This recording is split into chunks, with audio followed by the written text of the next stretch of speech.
Assalamualaikum warahmatullahi wabarakatuh. Kami dari kelompok 3 mau membacakan naskah drama yang berjudul Kala Nirmala. Di tengah kehidupan dan hiruk-pikuk sehari-hari, kita sering lupa betapa pentingnya berhenti sejenak dan memikirkan kembali pilihan yang telah kita buat. Tahun demi tahun berlalu, dan hari ini Pak Abioso diambang sebuah perjalanan baru, merayakan pencapaiannya luar biasa yang telah diraih dengan kerja keras. Kesuksesan tidak datang dengan mudah atau instan. Ia adalah hasil dari ketekunan yang konsisten dan keberanian untuk terus melangkah meskipun menghadapi kegagalan. Sama halnya seperti Pak Abioso, seorang lelaki tua berumur kurang lebih 70 tahun, mempunyai pabrik karet home industry di Kecamatan Harapan, Kota Sejahtera, yang bekerja sama dengan pabrik Jirum, Polsitor, Najojono, Sukan, Rucila, dan masih banyak pabrik besar yang bekerja sama dengan pabrik karet home industry milik Pak Abioso. Manisnya kehidupan Pak Abioso pada tahun 2024 ini sudah pasti. Sebelumnya Pak Abioso mengalami pahitnya hidup seperti penurunan ekonomi, pengkhianatan, kasih sayang, rasa kehilangan,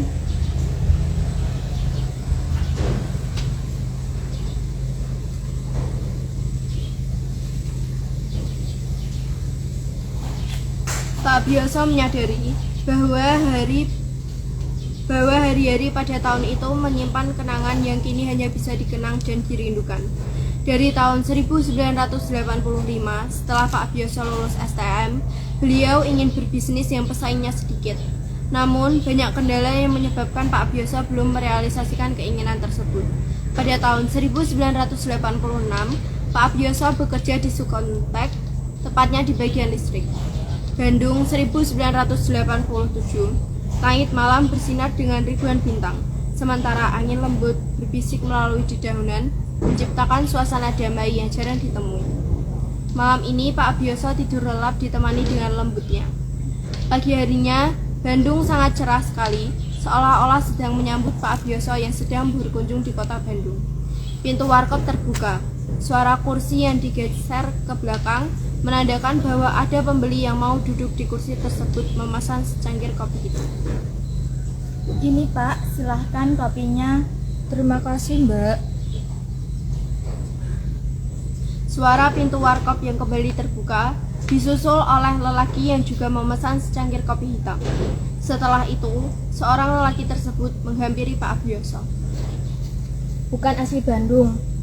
Iya Mas, kok tahu? Saya Abioso. Nebak aja. Oh iya, saya Sardi. Mas Sardi asli Bandung? Bukan. Saya kebetulan orang Wonogiri yang tinggal di Bandung. Sudah berapa tempat di Bandung yang Mas Abioso kunjungi? Saya ke Bandung berniat untuk menikmati cuaca yang belum tentu ada di tempat lain. Warga di sini rata-rata bekerja apa ya Mas? Kebanyakan warga di sini bekerja sebagai petani sayur, buah, dan juga bekerja di kebun teh Mas. Karena daerah Bandung cuacanya dingin, jadi cocok jika ditanami sayur dan buah. Walah, begitu ya Mas. Permisi Pak, ini kopinya. Terima kasih Mbak. Di Bandung kerjaanmu apa Mas? Saat ini aku belum bekerja Mas. Kalau kamu punya lowongan pekerjaan, saya bolehlah diajak. Kalau kamu mau bekerja di bengkel mobilku, boleh Mas.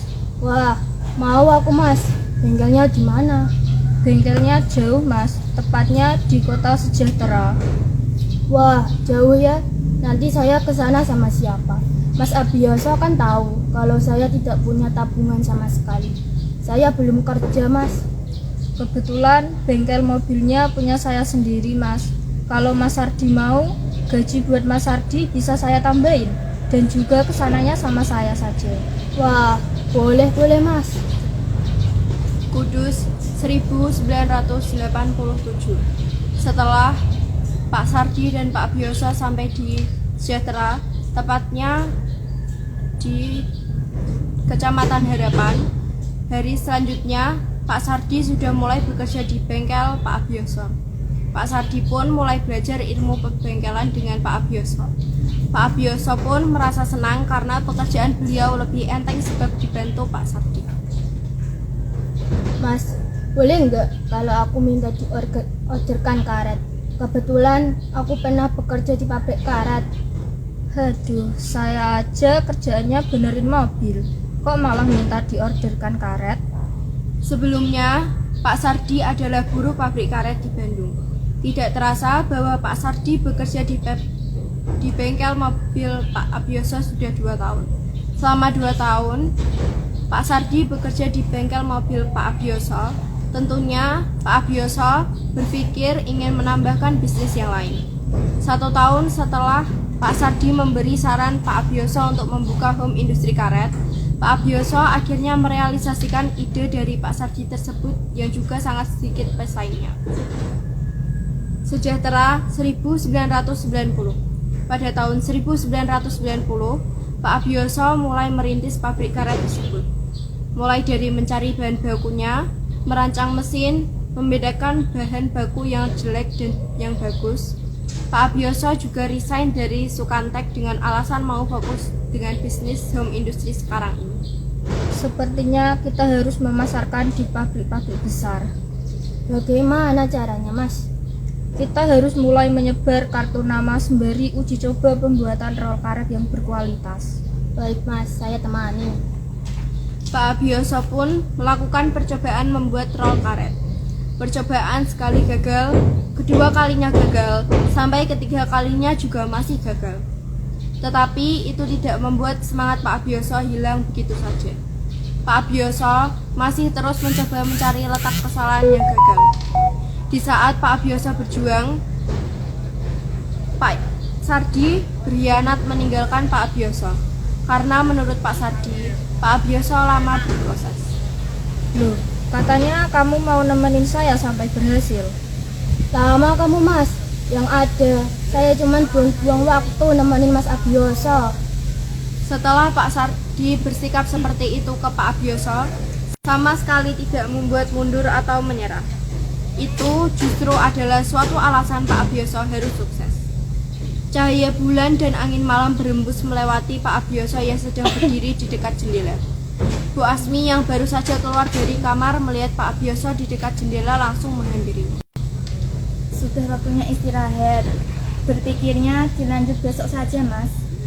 Iya, kira-kira bagaimana kehidupan kita ke depannya ya, Dek? Tidak ada satupun orang di dunia ini yang tahu soal takdir. Tiap masalah pasti ada jalan keluarnya. Harus lebih ikhlas dan tabah, Mas.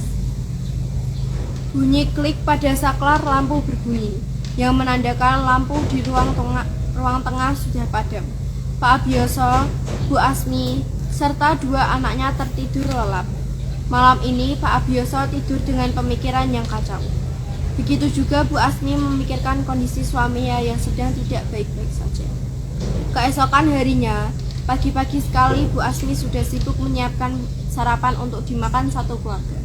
Pintu kamar mandi terbuka, menampakkan anak laki-laki berumur 17 tahun disertai dengan aroma wangi sabun dan juga sampo.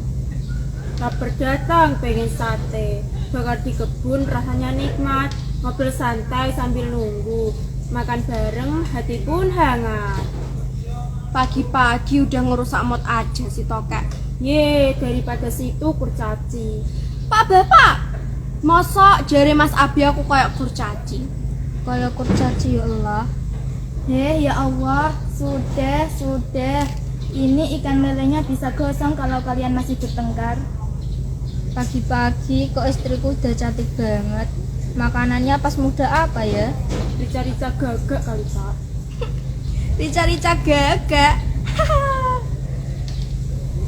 Ini nasi sedaku sama lelenya buat bapak sama bunda aja ya. Loh, Bunda, kan Binda cuman bercanda. Bunda pun hanya bisa geleng-geleng kepala karena tingkah kedua anaknya yang sangat berbeda sikap dengan Bu Asmi dan juga Pak Abioso. Mas Abi nanti bantuin bapak bikin roll karet ya. Subuh tadi bapak dapat telepon dari Polsitor, minta dibuatkan roll karet sekarung. Mas Abi hanya mengacungkan jempol yang berarti menyetujui perintah dari Pak Abioso. Kasian, gak bisa apel sama anaknya Bu Malika. Apalah, dia apalah. Loh, Bu Malika yang kemarin baru saja suaminya meninggal itu? Iya mas, yang punya toko kelontong di dekat pertigaan. Siapa nama anaknya Bu Malika, Bun? Kalau nggak salah namanya Nadira mas.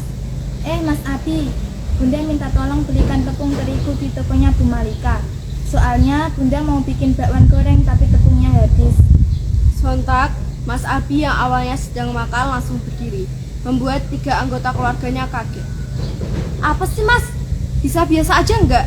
Astagfirullah, Abi. Mas Abi bisa pelan-pelan nggak? Hehehe, maaf ya sekeluarga. Mana pun cepat uangnya. Bu Asmi pun memberikan uang sejumlah Rp20.000 kepada Mas Abi. Setelah Mas Abi mendapatkan uang tersebut, Mas Abi langsung bergegas ke toko kelontong milik Bu Malika. Tidak lama setelah Mas Abi keluar rumah, Pak Abioso tiba-tiba berdiri.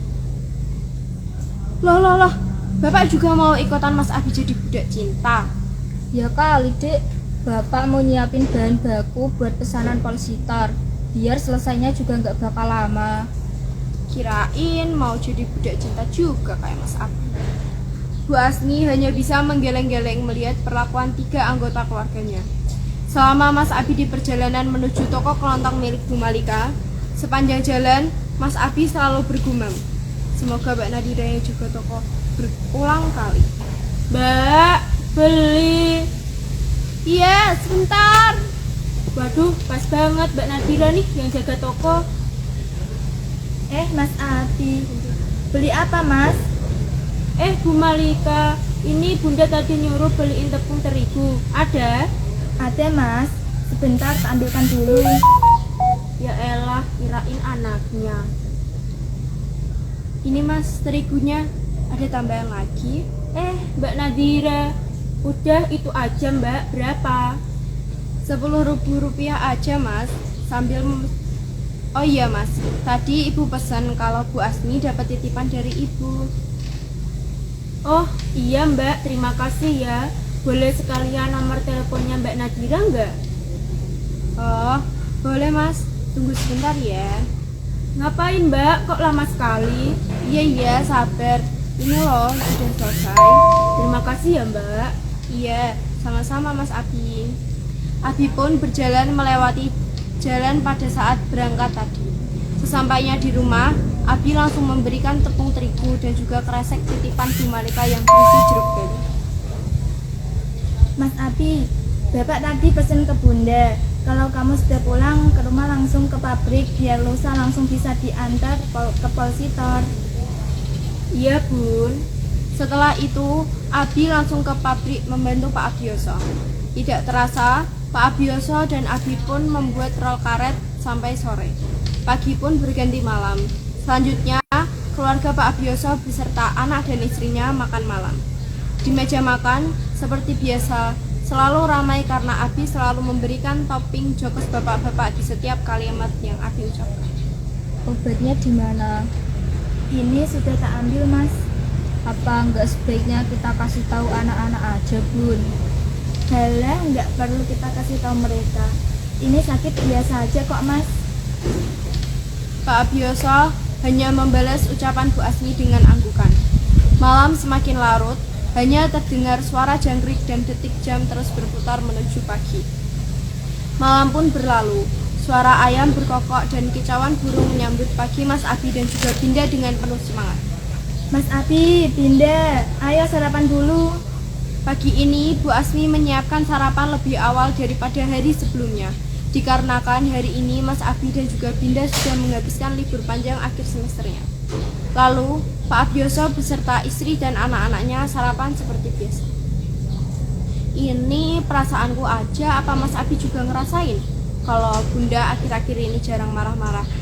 Ya alhamdulillah dong Dol, gimana sih? Yang lama ya Bun, jangan marahnya. Bun, doain Abi ya, hari ini Abi jemput cewek. Loh, terus Binda berangkat sekolah sama siapa? Binda naik angkot katanya. Enak aja, nggak bisa gitu Dodol. Ya elah Dol, sekolahan kamu kan deket. Ini Mas Abi mau jemput Nadira keburu telat. Mas Abi langsung cepat-cepat bersalaman dengan Bunda dan juga Bapak. Loh, Mas Abi tungguin Binda. Binda nggak mau naik angkot. Terpaksa, Binda harus naik angkot sedangkan Mas Abi menuju rumah Nadira dengan senyum lebar karena sangat antusias. Sesampainya di rumah Nadira, Abi tidak menunggu lama karena Nadira langsung keluar rumah menghampiri Abi. "Yuk, ini helmnya dipakai dulu, Nak." "Iya, makasih ya." Abi langsung menurunkan pijakan kaki saat Nadira hendak menaiki motor Vespa tua tersebut. "Lama nunggunya, Bi?" Enggak, Nat. Siap-siap dari jam berapa tuh? Kok bisa tepat waktu? Haha. Abi lagi ngejek Nadira ya. Sakit, Nat, sakit, ampun. Pagi itu, Abi sangat senang karena bisa berangkat sekolah bareng bersama Nadira. Sesampainya di sekolah, Abi dan Nadira ke kelas masing-masing. Siangnya setelah Abi mendapat telepon dari Pak Abioso, Abi pun langsung bergegas ke rumah sakit. Sesampainya di rumah sakit, Abi bertemu dengan Binda. Bunda kenapa, Bin? Binda juga nggak tahu. Bapak juga nggak pernah ngasih tahu Bunda sakit apa. Sekarang Bapak ada di mana, Bin? Bapak sedang mengurus administrasi pengobatan Bunda, Mas. Setelah Pak Abioso mengurus administrasi, tidak lama dokter keluar dari ruangan UGD. Gimana keadaan Bunda saya, Dok? Keadaan Ibu Asmi sangat buruk. Apakah selama ini rutin minum obat? Iya dok, istri saya selalu minum obat. Baik, jika rutin minum obat, saya pikir keadaan Bu Asmi akan baik-baik saja. Perbanyak doa saja Pak untuk kesembuhan Ibu Asmi. Baik dok, terima kasih. Lalu dokter meninggalkan Pak Abioso beserta anak-anaknya. Bunda sakit apa, Pak? Bunda sakit TBC, Bi. Tapi Bunda nggak mau ngasih tahu kalian. Soalnya Bunda takut kalian kepikiran. Semakin malam, suasana juga semakin dingin. Sama halnya seperti Bu Asmi yang tubuhnya semakin dingin. Tatapan Pak Abioso ke Bu Asmi sangat khawatir. Kalian pulang aja nak, ganti baju dulu. Jangan lupa makan terus langsung istirahat. Bapak nggak pulang. Nanti siapa yang jagain Bunda kalau Bapak pulang? Abi dan Binda pulang. Selama di perjalanan tidak ada percakapan sama sekali. Sesampainya di rumah, Abi dan Binda langsung bersih-bersih dan tidur. Azan subuh berkumandang berbarengan dengan nada dering telepon. Abi menghampiri telepon tersebut. Setelah melihat nama bapak yang tertera di telepon, Abi langsung mengangkat telepon tersebut. Setelah mengangkat telepon, Abi dan Binda langsung ke rumah sakit. Suasana rumah sakit tiba-tiba menjadi suram bagi Abi setelah mendengar kabar bahwa Ibu Asmi meninggal pada hari itu. Pada hari itu, Bu Asmi langsung dimakamkan di pemakaman Islam. Pak Abioso, Abi, Binda merasa sangat kehilangan karena Bu Asmi berpulang. Bu Malika dan juga Nadira juga ada di pemakaman tersebut bermaksud mengirim doa. Yang sabar ya Pak, jangan berlarut-larut sedihnya. Nanti Bu Asmi bakal ikutan sedih. Terima kasih ya Bu Malika. 6 bulan kemudian, 6 bulan setelah kepergiannya Bu Asmi, Abi dan Nadira pun semakin dekat. Sama halnya seperti Pak Abioso dan Bu Malika, karena Bu Malika sekarang membantu Pak Abioso bekerja di pabrik karet milik Pak Abioso. Beras kok semakin mahal ya Pak? Iya Bu, setahu saya kemarin petani banyak yang gagal panen karena musim hujan. Andai suamiku masih hidup, sudah pasti dinafkahin sama suami. Bu Malika mau saya nafkain. Kalau bercanda jangan begitu Pak. Serius aku Bu, sejujurnya saya sudah suka Bu Malika dari lama. Malam harinya, Pak Abioso langsung membicarakan hal tersebut kepada Abi dan Binda. Suara jangkrik dan katak berseru di teras rumah. Kenapa, Pak? Duduk dulu nak, Bapak mau ngomong. Mau ngomong apa, Pak? Bapak mau izin menikah lagi. Bapak mau nikah sama siapa? Bapak mau menikah sama Bu Malika. Abi tiba-tiba berdiri meninggalkan Pak Abioso dan Binda. Bapak tahu kan kalau Mas Abi suka sama Mbak Nadira? Bapak nggak memaksa kalian ngebolehin. Kalau nggak boleh juga nggak apa-apa. Di pagi hari saat sarapan, hanya terdengar suara dentuman sendok membuat Abi berdeham. Bapak jadi nikah sama Bu Malika. Kalau Mas Abi sama Binda nggak setuju, Bapak yang nggak jadi nikah. Kata siapa Abi nggak setuju? 1 bulan berlalu, Jam 9 tepat pada hari Jumat, Pak Abioso melantunkan akad nikah. Rasa campur aduk antara senang dan sedih yang dirasakan Abi dan Binda karena Pak Abioso menikah untuk yang kedua kalinya. Sehari setelah Pak Abioso memiliki keluarga baru, suasana rumah Pak Abioso kembali hidup setelah kehadiran Bu Malika dan juga Nadira. Rasa sayang Abi ke Nadira sekarang layaknya seperti kakak dan adik. Binda juga sangat menerima kehadiran Bu Malika dan Nadira. Tamat. Terima kasih semuanya. Assalamualaikum warahmatullahi wabarakatuh.